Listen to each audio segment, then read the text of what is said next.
Dear friends and fellow rock and roll enthusiasts, it's Uncle Larry, fresh out of bed.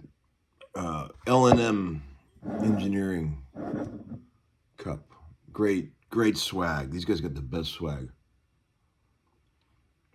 I'd like to thank the sweet man who sent some Van Halen guitar parts for my son. He sent a pickup and some other cool Van Halen related stuff for Marshall's guitar build, and I appreciate you for doing that, brother. I've had a couple sweet gifts lately. Sweetheart people out there. Thank you guys for all the sweet things you do for Uncle Larry. Thank you also for the kind words from the VCB last night regarding the new chunk of Kalamazoo that showed up. Everybody loves the 335. You know, they're a crowd favorite. They're kind of like they're like an old Chevelle. You know, everybody loves an old Chevelle. I used to have a 72 Chevelle, beautiful original mint green 2-door Malibu 352 barrel. That was a nice old car. It was painfully original. Nobody had ever fucked with it. It was completely original, but I sold it like a dumbass. I sell everything.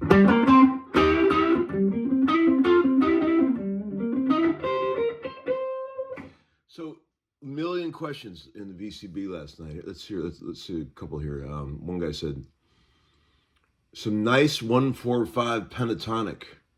Would be interesting to try some other scale patterns, of which there are dozens. Not just that one that is overdone. Oh, there's other scales besides pentatonic? Oh, I didn't know that.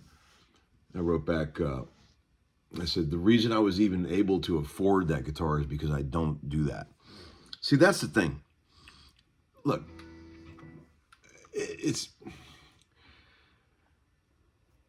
it's your choice when you're playing guitar who you're playing for. Think about that. When you're sitting there with a guitar playing shit, who are you playing for? I remember one time when I was in the studio working with legendary producer Bill Bottrell, who's a huge influence on me. The guy that produced, look him up, Bill, Bottrell. Made some of my all-time favorite records. I was thrilled to be in the room with the guy. I remember I was sitting there doing an overdub part, and I was playing, and he goes, come on, man, play like you're playing for the whole world.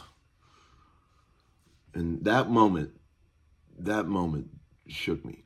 And, you know, just because you're in some little home studio doesn't mean you can't play for the whole world. That's the thing. Guitar is a universal thing. It's like, I want to play music that relates to people. You know, I'm not a jazzer. I'm not I mean, you guys know me, man. If I wanted to play jazz, I would have done it. I dabble in occasional jazz, mostly in the country swing area, because that's the kind of jazz that I like, actually. But, man, guitar, if you don't hit people, the common man, with the shit you're playing on guitar, what the fuck are you even doing? That's my theory about it all. I can always tell who someone's playing for. I can tell when they're playing for other guitar players. I can tell when they're playing for chicks. I can tell, you know, when they're playing for the producer. I mean, I know what's going on here. I've been doing this a long time. Anyway, think about that. Who you're playing for when you play your guitar. I'm playing for the homeschoolers. Damn it. What else we got in the VCB here? One guy said, reminds me of the Epi 335 I got. I'm sure that's a fine guitar. I like Epiphones, man. Everyone thinks I don't like Epiphones. Epiphones are cool. One guy said, that's a stunner, Tom. So funny. I decided to sell my 61 335 dot neck yesterday. The PAFs are awesome, but it's a great guitar, but it's time. And I'll guarantee you there's somebody on this site that would buy that guitar. Look him up. He's in the comments of my last video. His name is C.C. Apuda. C. Caputa. C-A-P-U-T-A. I don't know the guy, but I'm sure he's got a nice guitar. Wish you guys could hunt it down and get it. One guy said, do you like 345s and 355s? Yes, I do. Of course I do. But I cannot get on with any kind of stereo guitar. It ruins it to me. Any Gibson thin line that was made with the stereo baritone bullshit ruined it. It ruined it. Even when the baritone is supposedly in bypass mode, it still affects the sound of the guitar. They're fine instruments, man. You know, the neck on a 59 ES 345 is just as good as the neck on a 335, except they ruin the guitar with the fucking baritone and the stereo horse shit, which you can take out, but it's a big job and it fucks with the value of the guitar. But if I had one, I would take that shit out because everybody in the world wants it to be mono anyway. It's like there are certain things on guitars, like when I sold that Gretsch White Falcon, which I sold to a sweet guy that has actually bought some stuff from me before. And like when I got that guitar, I was just telling the guy yesterday, it had the original beautiful white tailpiece on it that came with the Gretsch White Falcon. Cool looking as it was, the first thing I did with that guitar was get that tailpiece off, and I found a cool old Bigsby and put it on there. I didn't even mind drilling a couple of extra small holes on the rim to do it because a Gretsch has got to have a Bigsby. There is no point in playing a Gretsch without a Bigsby. There's 0 point. So there's also no point in having a stereo guitar. So yes, there have been a few people in history that have been able to get by with a baritone, but if you've never sat with one and listen to what it does to the sound of the guitar, you'd be amazed. It fucks with the sound too much. It gives you that nasal B.B. King tone, which worked for him, you know, and others. But I prefer a straight mono 2 humbucker system with no bullshit. That's what I say. So go ahead and get mad at me about that too. Go ahead. Everybody hates me now. Okay, what else? People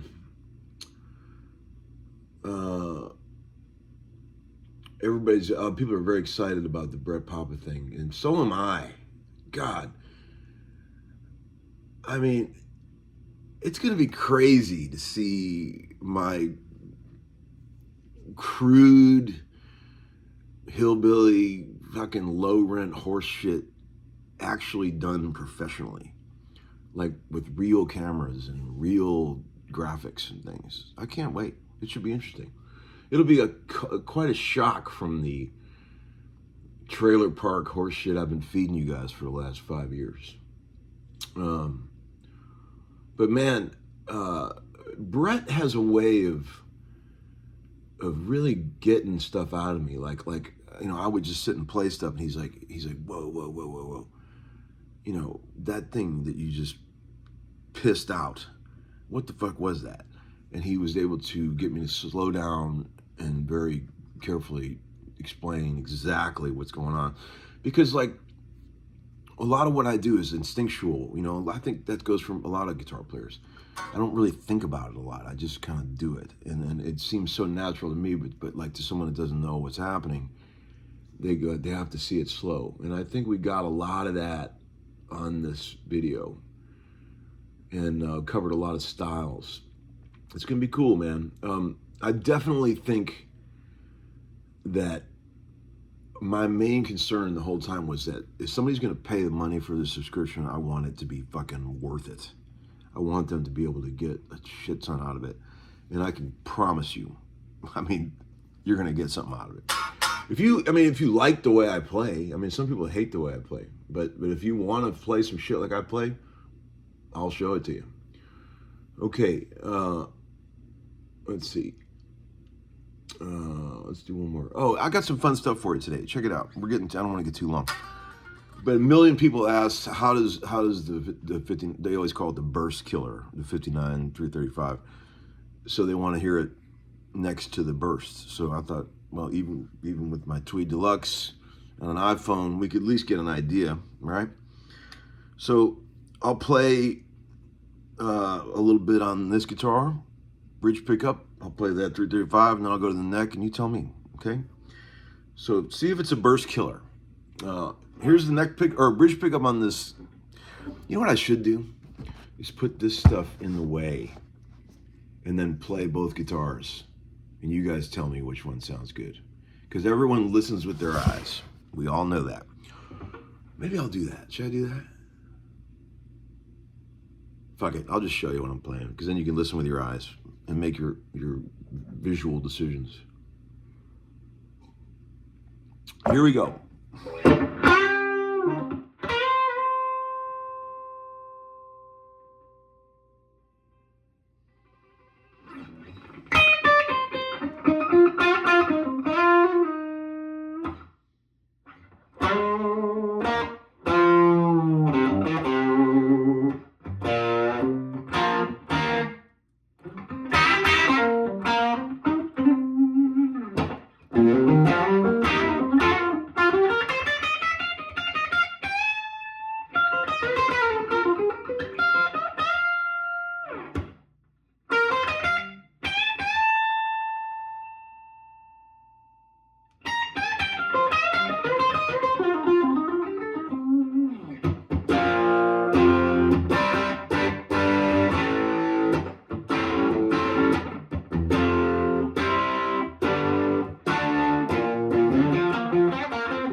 There you go. There's your 58 Les Paul. And here's your 59 electric Spanish bridge pickup.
Here's the neck pickup on the Bursty.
Sustained believer fever.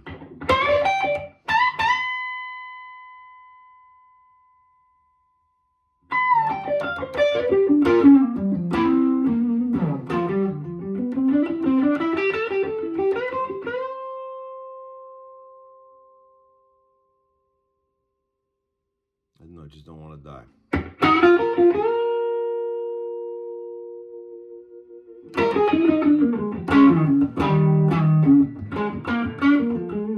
Okay, neck pickup on the old jazzer. Here we go.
Neck pick up on the bursty one more time.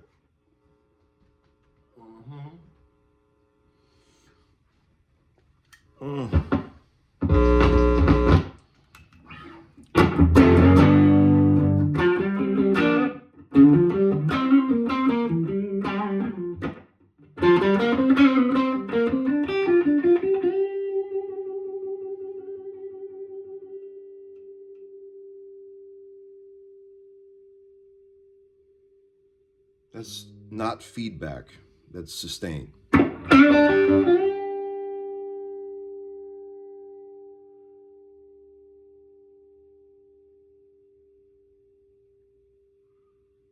Some people don't know the difference between feedback and sustain, I've noticed.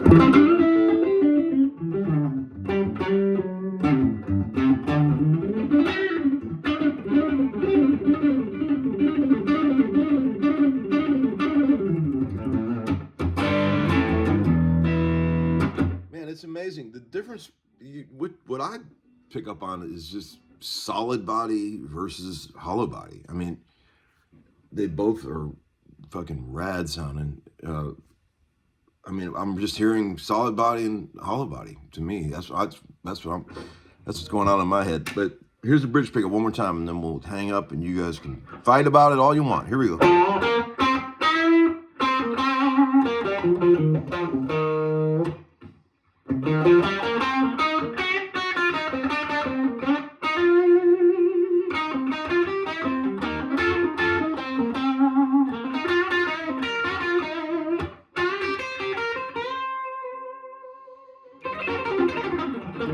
Okay, same shit on the 335.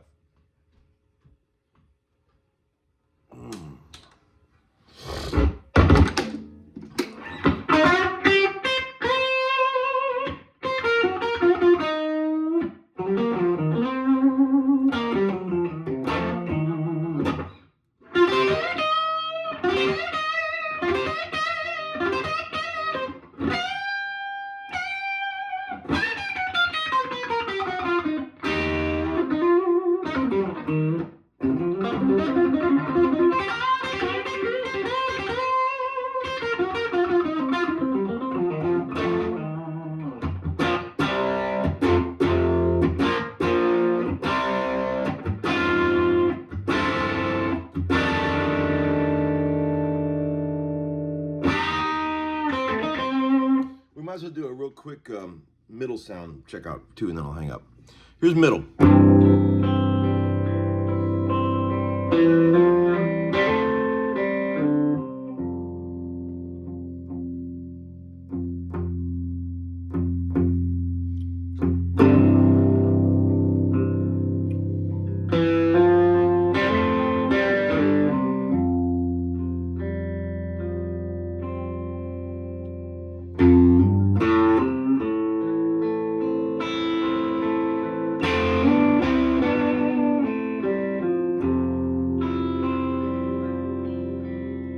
Same shit on the verse. Here we go. Same shit. Middle sound.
All right, friends.